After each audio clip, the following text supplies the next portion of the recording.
सभी को मेरी तरफ से नमस्कार जी।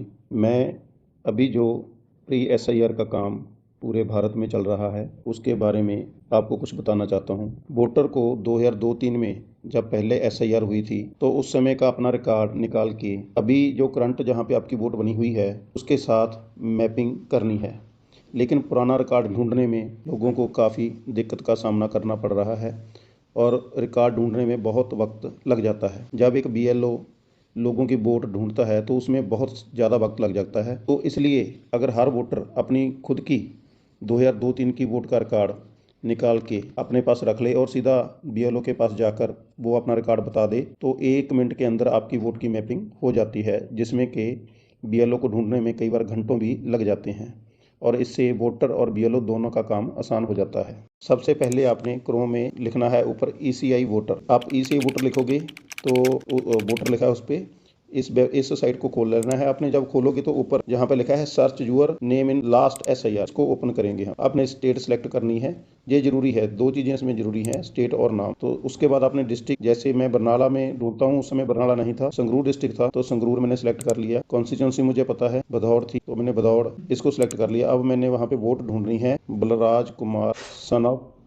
श्री सोहम लाल। उसके बाद ये जो कैप्चा है इसको हम फिल कर देंगे ध्यान से। अगर गलत हो जाता है तो आप दोबारा भी फिल कर सकते हो। तो नीचे जब हम जाएंगे तो यहाँ पे ये वोट का कार्ड आ गया बलराज कुमार सोहनलाल और ये आ गया 84 असेंबली कॉन्स्टिट्यूंसी नंबर है, ये पोलिंग स्टेशन नंबर आ गया और ये उसका सीरियल नंबर आ गया। जो उस समय लिस्ट बनी हुई थी उसका सीरियल नंबर। आपने ये तीनों चीजें नोट कर लेनी है, 84, 42 और 497। उसके बाद हम इनकी पत्नी की वोट ढूंढेंगे। तो अभी हमें बूथ का पार्ट का नंबर पता चल गया 42। हम सीधा यहाँ पे 42 में ढूंढेंगे। तो अब हम ढूंढेंगे बबीता रानी वाइफ ऑफ बलराज कुमार। ये लिखे चाहे ना लिखे कोई फर्क नहीं पड़ता। तो अब ये आसानी से वोट निकल आएगी क्योंकि हम एक ही बूथ में वोट को ढूंढ रहे हैं। कैप्चा वैसे डाल के जब निकालेंगे तो नीचे ये वोट आ गई बबीता रानी बलराज कुमार, उनकी वाइफ की वोट है और इसका सीरियल नंबर भी आप देखोगे। बाकी दोनों चीजें सेम होंगी, असेंबली कॉन्स्टिट्यूंसी और polling station number. Serial number बिल्कुल साथ साथ के हैं, वो 497 था, ये 498 है। तो ये दोनों वोट उनकी है। तो ऐसे हम वोट का रिकॉर्ड ढूंढ सकते हैं किसी भी स्टेट का, कहीं भी आप रहते थे उस वहां का रिकॉर्ड हम ऐसे ढूंढ सकते हैं। पहले जो हमने वोट ढूंढी थी वो सर्च बाय इलेक्टर डिटेल, ये डिटेल से निकाली थी। मान लीजिए कई बार इसमें आपको कुछ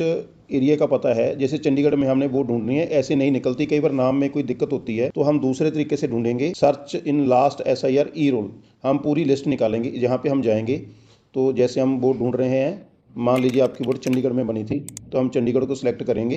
तो यहाँ पे मान लीजिए सेक्टर नंबर था 10 नंबर सेक्टर में ढूंढेंगे। और यहाँ पे क्योंकि चंडीगढ़ में जो सारे हाउस नंबर के अकॉर्डिंग सेक्टर में हाउस नंबर है, हाउस नंबर के अकॉर्डिंग वोट बनी हुई है, तो वहां से आपका हाउस नंबर मान लीजिए 126 और 273 के बीच में है। तो यहाँ से हम सारी पीडीएफ फाइल डाउनलोड करेंगे और ये पहले की तरह 2 नंबर आएंगे, वो कैप्चा हम डाल देंगे, वेरीफाई करेंगे तो ये पूरी लिस्ट खुल जाएगी। ऐसे ही आप पूरे देश में किसी भी स्टेट की लिस्ट निकाल सकते हो। तो ये चंडीगढ़ में की मैंने लिस्ट निकाली है। देखिए ये हाउस नंबर लगे हुए हैं, ये सीरियल नंबर है। जिस सीरियल नंबर पे आपकी वोट है, आपकी फैमिली की वोट है, वो सीरियल नंबर आपने नोट कर लेने हैं जैसे हमने पहले ही नोट किए थे। ये तीनों चीज़ें आपने नोट कर लेनी है और अपने बीएलओ को जाके बता देनी है। इससे आपकी वोट की जो मैपिंग 2 मिनट के अंदर ही हो जाएगी। यहाँ पर एक बात और है, जब आप अपना रिकॉर्ड लेकर बीएलओ के पास जाएंगे, बीएलओ आपके रिकॉर्ड के अनुसार आपकी वोट की मैपिंग करेगा। तो जब वो मैपिंग करेंगे, कई बार कैसा होता है, अभी जो आप फोटो देख रहे हैं स्क्रीन पे ऐसा आ जाता है भी आपकी वोट ऑलरेडी मैप हो रखी है। इसका मतलब ये है भी जहाँ पे आप पहले रहते थे वहाँ पे आपकी वोट बनी हुई है और वहाँ पे ऑलरेडी आपकी वोट को बीएलओ ने मैप कर दिया है। आपकी वोट एक ही जगह मैप हो सकती है, जहाँ पे आपकी पहले बनी थी, जहाँ पे बनी हुई है।